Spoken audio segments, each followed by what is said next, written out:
Hi, ನಾನು ಮೊಳಕೆ ಹುರುಳಿಕಾಳು ಬಸ್ಸಾಂಬಾರು ಹೇಗೆ ಮಾಡೋದು ಅಂತ ನೋಡೋಣ ಬನ್ನಿ.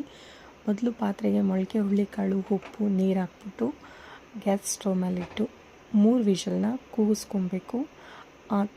ಆಮೇಲೆ ಅದನ್ನು ಬಗ್ಗಿಸ್ಕೊಂಡು ಒಂದು ಬಾಣಲಿಲಿ ಸ್ವಲ್ಪ ಎಣ್ಣೆ ಹಾಕಿ ಈರುಳ್ಳಿ ಫ್ರೈ ಆದಮೇಲೆ ಬೆಳ್ಳುಳ್ಳಿ ಆದಮೇಲೆ ಚೆನ್ನಾಗಿ ಫ್ರೈ ಮಾಡಬೇಕು. ಆಮೇಲೆ ಜೀರಿಗೆ ಹಾಕಿ ಕೊತ್ತಂಬರಿ ಸೊಪ್ಪು, ಸ್ವಲ್ಪ ಹುಣಸೆಹಣ್ಣು, ಸ್ವಲ್ಪ ಬೇಯಿಸ್ಕೊಟ್ಟಿರೋ ಕಾಳು, ಹಸಿ ತೆಂಗಿನಕಾಯಿ ತುರಿ ಹಾಕಿ ಚೆನ್ನಾಗಿ ಮಿಕ್ಸ್ ಮಾಡಿ ಸಾಂಬಾರು ಪುಡಿನ ಹಾಕಿ ಖಾರಕ್ಕೆ ಎಷ್ಟು ಬೇಕೋ ಅಷ್ಟು ಸಾಂಬಾರು ಪುಡಿನ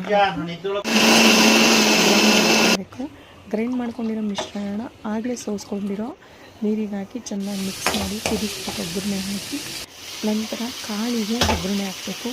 ಈರುಳ್ಳಿ, ಹಸಿಮೆಣಸಿನ್ಕಾಯಿ, ತೆಂಗಿನಕಾಯಿ ತುರಿ ಹಾಕ್ಬಿಟ್ಟು ಕಾಳಿಗೆ ಒಗ್ಗರಣೆ ಹಾಕಿ